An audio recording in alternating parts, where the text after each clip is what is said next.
Europe is moving toward a rule that would make a cabin bag part of the basic fare on EU-regulated flight. Sounds like a win. So here's the part that's going to ruin your day. The carry-on sitting in your closet right now might get turned away at a European gate in 2027. It's too big for the new European standard. And then there's the thing American travelers never see coming. Over here, nobody weighs your carry-on. Over there, especially on budget airlines, they can, and the fee will not be gentle. So how does a rule that's supposed to give you a free bag end up rejecting the bag you brought? That's the twist hiding inside this whole story. And it's the difference between a smooth trip and standing at a gate in Lisbon doing math you really didn't want to do.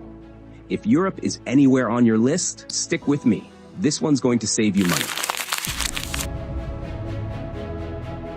Start with what's actually on the table, because the headlines have been a mess. After years of fighting about it, European lawmakers have moved towards standardizing what basic fares include. You get a small personal item, a backpack or a purse that slides under the seat, plus a cabin bag for the overhead bin, with its 3 sides adding up to no more than 100 centimeters and a weight limit around 7 kilograms. There's that 100 again. Hold on to it. The other half of this is about honesty. Airlines and booking sites are supposed to show you the price with that bag included, right up front, before you've clicked through 5 screens and emotionally committed to Barcelona. You can still pick a cheaper, stripped-down fare if you truly don't want the bag. You just opt out for the discount. So it isn't that everything's suddenly free, it's that the price you see finally matches the price you pay. Think of a restaurant menu, where the listed price has to include the plate and the fork, instead of itemizing them at the bottom. I do have to be straight with you on timing, because this is where people trip up.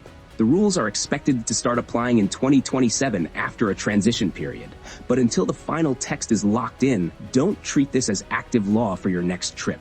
And whether it turns out to be great news or a brand new headache depends entirely on which of your flights we're talking about. Those 2 answers could not be more different. Story 1 is the big crossing over the ocean. Delta, United, American, Lufthansa, Air France. Those transatlantic tickets already come with a carry-on, a meal, a screen, the whole long-haul setup you brace for when you're stuck in a seat for 9 hours. You'll barely feel this rule. The most you get is a safety net. If a European carrier ever tries to quietly shrink that allowance, the new rules make it harder to pull off without saying so out loud. So on the flight that costs you the most, this barely moves the needle. Which is almost funny, because on the flights that cost you the least, it changes everything. That's the second story, and it kicks in the moment you start hopping between cities. Here's the part most first-timers don't expect. Getting around Europe runs on a completely different airline universe than getting to it. You land, you do a few days in Paris, then it's a 90-minute jump to Rome for $29 on Ryanair or easyJet or Wizz Air.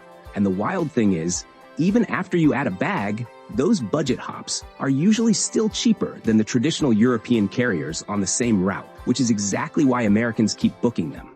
For years, the trap there was the comparison game. One fare includes a cabin bag, the next includes a sad little underseat pouch. And a booking site buries the baggage rules until you're already emotionally committed to going. So you grab what looks like a $30 flight, show up feeling clever, and discover at the gate that the roller bag you've used your whole life now costs another $40. Miss that fine print, and the fee lands feeling less like a travel charge and more like a public shaming ceremony with wheels. Under the new rules, the cabin bag rides along in the fare you're shown, and across 4 city hops, that $20 to $40 fee you used to pay every single leg quietly turns back into dinner money, or museum money, or one really good plate of pasta. But don't get comfortable. Airlines are masters at adapting. If they can't charge for the cabin bag the old way, the fee doesn't disappear. It just changes costumes, showing up as guaranteed overhead bin space, priority boarding, or seat selection instead. Same money, brand new outfit.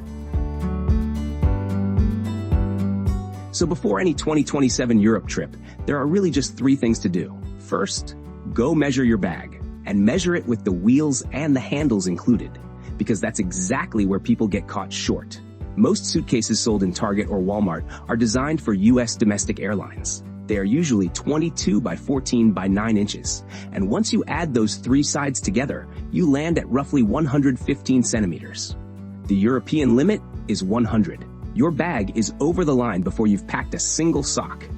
Then weigh it, fully packed, because this is the one that ambushes people.